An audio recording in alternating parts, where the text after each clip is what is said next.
Nous sommes le mercredi 18 janvier 2023 et voici un film où je donne en une poignée de minutes un aperçu du travail intense en cours de création artistique avec une amie qui est volontaire pour faire de la recherche en enseignement d'activités artistiques.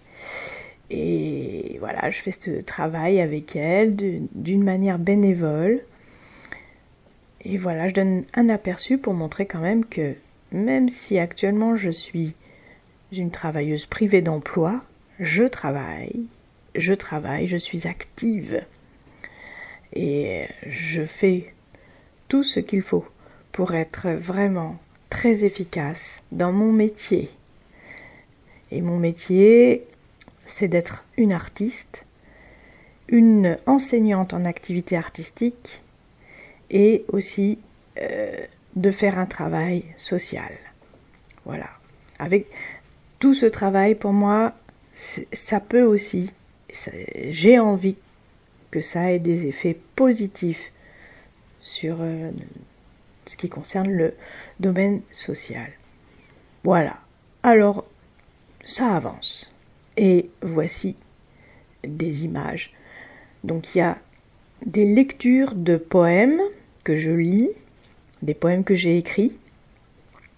Évidemment, mon ami a fait de même, mais ça n'apparaîtra pas dans ce film. Et tour à tour, l'une danse, lit, pendant que l'autre écrit, et où il y a aussi possibilité de dessiner en couleur.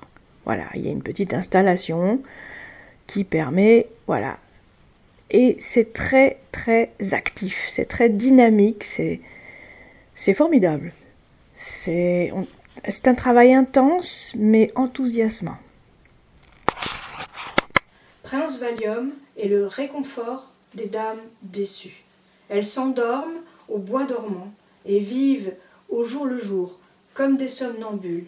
Ainsi vivons-nous, avec un côté pile et un côté façade, pour sauver la face.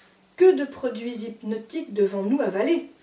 Encager l'oiseau, s'étourdir de distractions qui, en fin de compte, n'apportent aucun réconfort. Fumée bleue ou grise, café noir amer, mauvais bonbons, médicalement, deviennent comme indispensables pour blinder le coffre à jouets et à trésors. Tous les matins, les robots vont travailler, laissant l'humain somnolé, léthargique, sous-employé. Au chômage est le meilleur de soi-même. Tous les matins, la symphonie du grondement de notre monde de machines couvre peu à peu du fracas de sa cacophonie la chanson des vents et celui des oiseaux. J'ai écrit à celui que mon cœur a élu pour lui raconter mes sentiments. Là, je rajoute.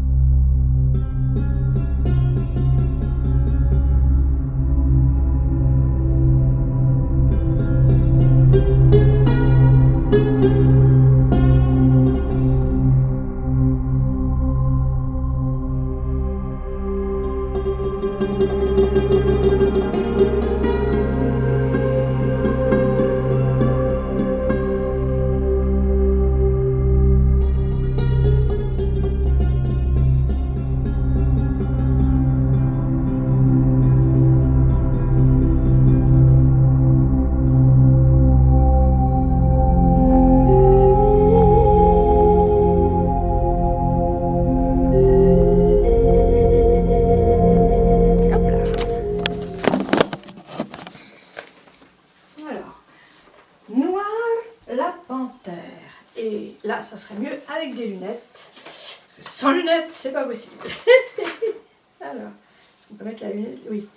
Alors, à chaque message que je lui envoie, quand j'ouvre mon cœur, j'ai l'impression d'entrer nue dans une cage où dans un coin sombre se tapit l'ombre d'un fauve qui peut surgir pour me blesser, me tuer. La première fois que j'ai rêvé d'une panthère noire, ma mère m'hébergeait chez elle, rue d'Auty, quartier du Chemin Vert. C'était au début des années 90. Dans ce rêve, j'ai ouvert la porte des WC et j'ai vu cette belle créature, couleur d'encre noire, couchée sur le sol, allaitant ses petits. Révoltée par cette réclusion dans un endroit aussi petit et inconfortable, j'ai laissé la porte ouverte pour que cette maman féline puisse se dégourdir les pattes. Elle m'a regardée avec des yeux couleur de soleil. Elle a ronronné et elle n'a pas bougé. À chaque fois que j'ai refait ce rêve, jamais elle ne m'attaqua, qu'elle soit en compagnie d'une portée de petits ou seule. Était-elle le symbole de l'amour non exprimé, emprisonné? J'envoie des mots doux à celui que j'aime. Et quelque temps plus tard, je ressens des ondes de plaisir dans mon cœur, comme l'effet que me fait le ronronnement d'un félin. Est-ce un accusé de réception qui vient de son propre cœur?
Je me sens capable de vivre en paix avec cet amour exclusif, même si tu me manques.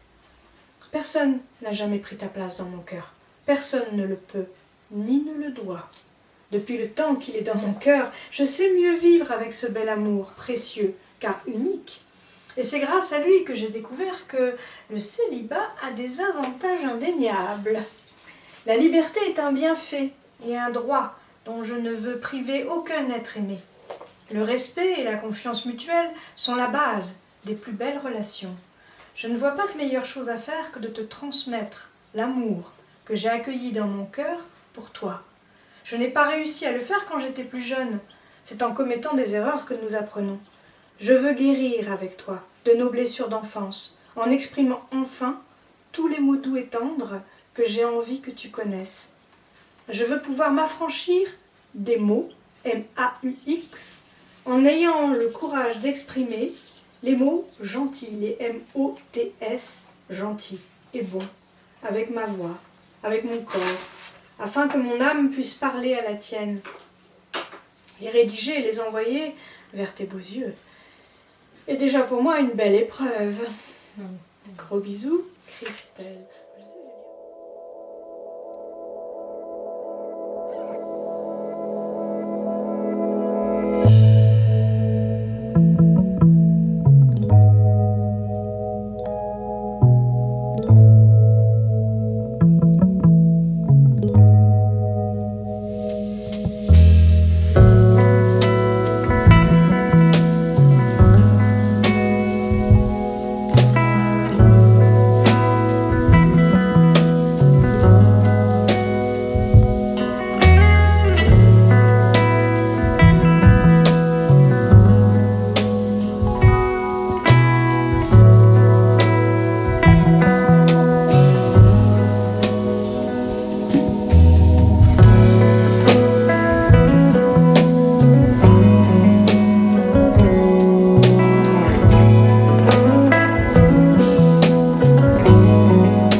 danse très bien. Merci.